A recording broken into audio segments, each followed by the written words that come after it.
Aloha guys, welcome in again. David Tateri here with CryptoTutorials.org. Today I am going to give you a tour of the PeaFarm. That's right, new PeaFarm token. I'm going to show you the DeFi swap, the farming aspects of it, as well as the game and the NFTs, kind of give you a tour of the entire ecosystem, let you know what you can do there and what you can expect if you're interested. All right, do me a favor and hammer on that like button down below and that big red subscribe button. Let's get this video out to the world and let's get started.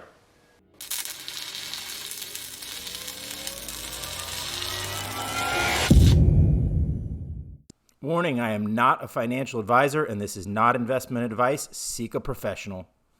One important thing to know before you start in on this is that there is risk galore in crypto. As we all know, there's rug pulls, there's scams, there's all kinds of different things. So far, I've only figured out one way to absolutely mitigate the risk and make sure that you have no worries, and that's to get your crypto for free. That's right, go to getmyfreecrypto.com below, and I'm going to teach you how to sign up for airdrops that are going on literally every single week, giving free crypto. This is one way you cannot lose. The crypto goes up in value, you sell it, it goes down in value. Who cares? It was free. Go to getmyfreecrypto.com. You don't want to miss out on this Airdrop Masterclass because we are going to be taking it off the free market soon. All right, so let's explore the world of PeaFarm. Come here immediately, we can see that the token is down another 15%, and it looks like it's just kind of been doing a slide ever since it started, a little bit over $10 down to a little under $5, $6. We'll take a look at everything on the site, and I'm going to talk about a few things that I think just might have to do with why the coin is sliding, and may give me an idea of when to come in because I still like this project overall. All right, so up here is our Pea.farm, and we're going to pop that open. You're going to see it's going to take a little bit. Mine is going to have some of the assets already on there, so it loads quicker, but it can be a big site to load. All right, so here we are. It's got a welcome for me here and my dashboard and my village because I have created an account on here. You can see in one of my previous videos, I'll link to it up there. I went in and created an account, super easy, just name, password, a few simple things. But that gets you into the PeaFarm ecosystem. You kind of need that to get in and find out more. So there's a white paper. I can visit my village or I can go to the dashboard. So I'm going to start by visiting my village. I think that's the more interesting side of this, and that'll kind of give you an idea of the gaming. I think the game is still in a pretty rudimentary stage, but for an awful lot of these NFT projects, they don't actually have anything to demo, anything that you can actually play or explore. So I think the fact that there simply even is the framework of a game here puts them ahead of many projects and makes this an interesting one. All right, so here we are. I'm going to zoom out a little bit. This is my farm. And you can see I can go and look at different things up here, like, let's see these people. There's a farmer, and it doesn't tell me very much about them, but that's them and their pea creation. Here's another farmer,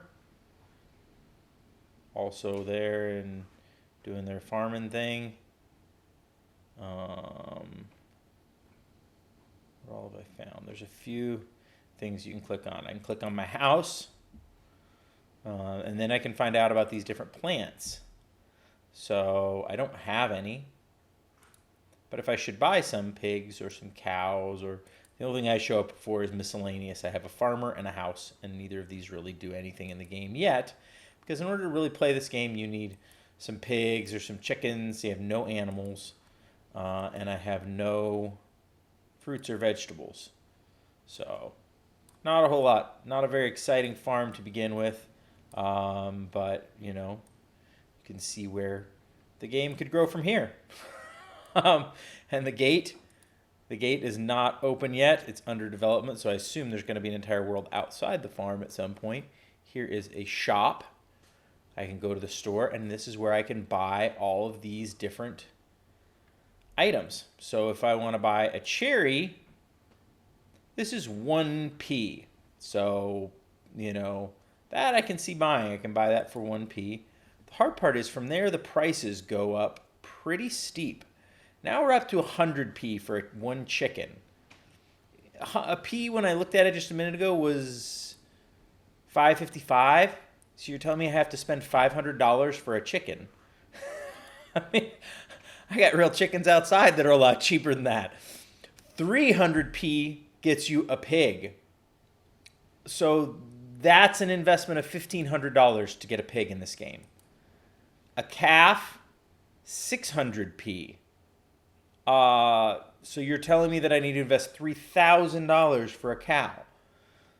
I think this is one of the reasons why the token is struggling and may have to slide a little bit before it becomes playable.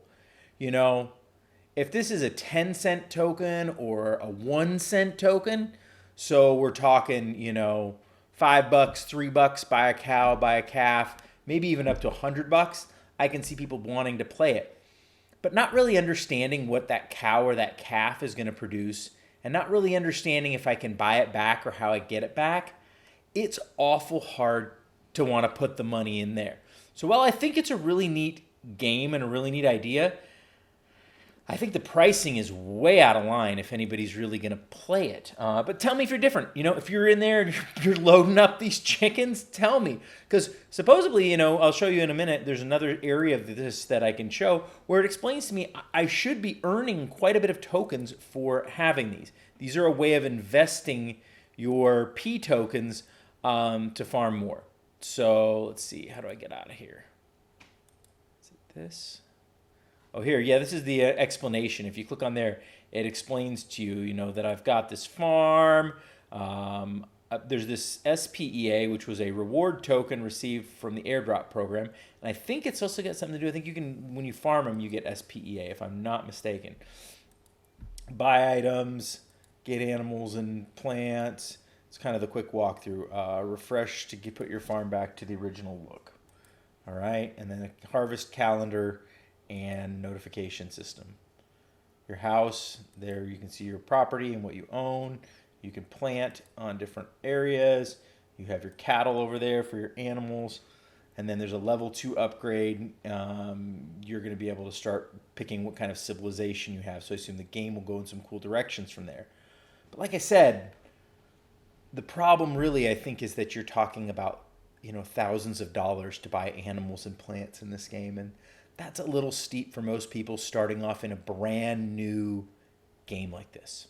So my recommendation, if the developers are listening, let's make these prices a little more in line. I don't know what you have to do to fix it, but let's get that moving. Otherwise, you're just going to have to wait till your token's worth a lot less before the game will become interesting and people will start wanting to play it.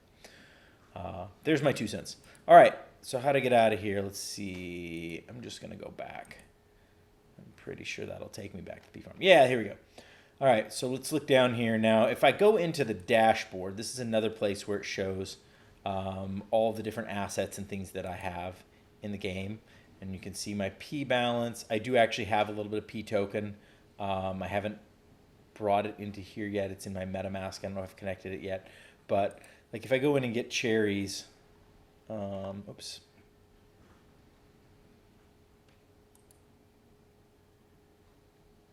Here we go. So, you know, chicken chest. Now, the interesting thing here is that with the exchange rate, it's actually cheaper to buy it in USD Tether right here on it. But once again, you know, 1,500 Tether for a pig chest, you know, $3,500 or Tether for a calf. The only one that's reasonable is a cherry. And it doesn't give you a lot of specifics on what the value of this thing would be, on exactly, you know, what you're going to get for it. So I'm hoping that that's to come. I'm hoping that you're going to get more details on it down the road. But for now, I think it's a little bit of a struggle to be putting a lot of money into the PeaFarm and to be putting it together. That's just my honest take on it right now. I hope some more information comes out. It's supposed to be able to be bringing gaming and playing together and doing a lot of it, which is really cool. But instead, I think I'm just going to take my PeaFarm. And I know that right now there is very, very low liquidity on PancakeSwap for PeaFarm. Pretty much the only place you can get it is on that one DeFi exchangey thing. So I think instead of worrying about it that way, I'm going to go ahead and just stake it and see if I can make a little bit on it. Or I may actually end up selling out and waiting, because it's a token that I think I think it's just overpriced in the gaming end of it. All right. Well, thank you guys for sticking with me. I hope you learned something before you jumped in and bought some PeaFarm and got involved in the PeaFarm. Do me a favor and hit that like and that subscribe. It really helps out. It gets this video out to a lot more people. And I think, maybe if enough people learn, maybe the actual owners of PeaFarm will pick up on this video and we'll see why they might be struggling a little bit with the adoption. But maybe they're not. Maybe they're crushing it and they're going to call me and tell me I'm crazy that people love buying $600,000 cows. All right. Thanks again for sticking with me. Much aloha.